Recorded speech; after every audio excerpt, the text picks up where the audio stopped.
Assalomu alaykum barchaga.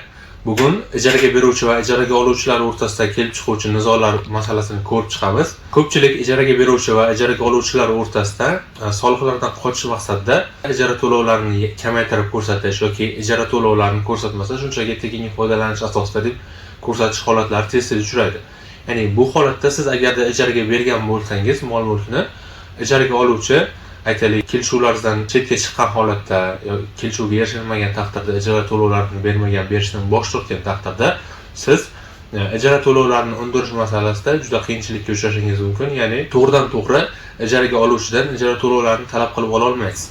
Bu holatda siz birinchi navbatda faqatgina sud orqali bitimni qalbaki va ko'zbo'yamachilik uchun tuzilgan deb o'z-o'zidan haqqi emas deb topish bo'yicha da'vo qilish kerak bo'ladi. Ya'ni fuqarolik qonunchilik bo'yicha bitim qalbaki va ko'zbo'yamachilik uchun tuzilgan taqdirda aytaylik siz ijara to'lovlarini yashirish maqsadida tekinga foydalanish asosida shartnoma tuzilgan, ammo asl maqsad ya'ni ijara to'lovlari, ya'ni ijara shartnomasi bo'lgan.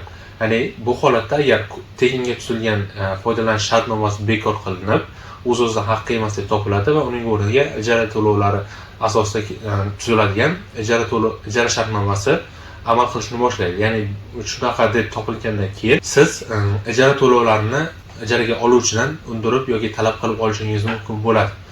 Shuningdek, ijaraga beruvchi va ijaraga oluvchilar o'rtasida kelib chiquvchi yana bir nizolardan biri ijara obyektini ta'mirlash masalasi bo'ladi. Ko'pchilik masalan ijaraga olingan obyektni ta'mirlagandan keyin unga qilingan xarajatlarni talab qilish mumkin yoki mumkin emasligi to'g'risida savollarni berib o'tadi. Bu masala bo'yicha Fuqarolik kodeksida aniq qoidalar belgilangan. Ya'ni siz ijara obyektini ta'mirlashingiz mumkin.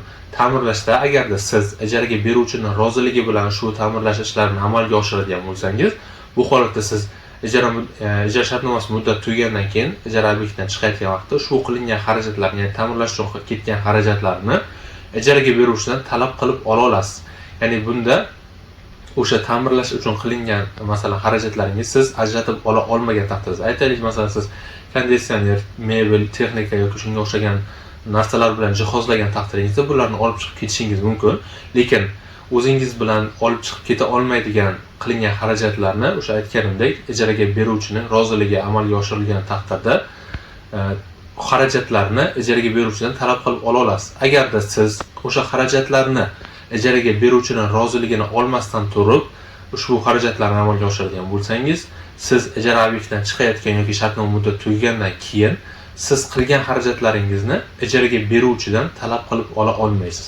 Ya'ni bu masalada aytib o'tganimdek, ijaraga beruvchining roziligi talab etiladi va mazkur harakatlarni amalga oshirishda shartnomada aniq shartlashib olingandan keyin, taraflarning roziligi olingandan so'ng ushbu xarajatlarni amalga oshirish va kelishuvlarni aniq shartnomada ko'rsatib o'tish lozim bo'ladi. Bundanda qiziq va batafsil ma'lumotlarga ega bo'lish uchun quyidagi raqamlar orqali biz bilan bog'lanib muammoyingizga yechim topishingiz mumkin bo'ladi.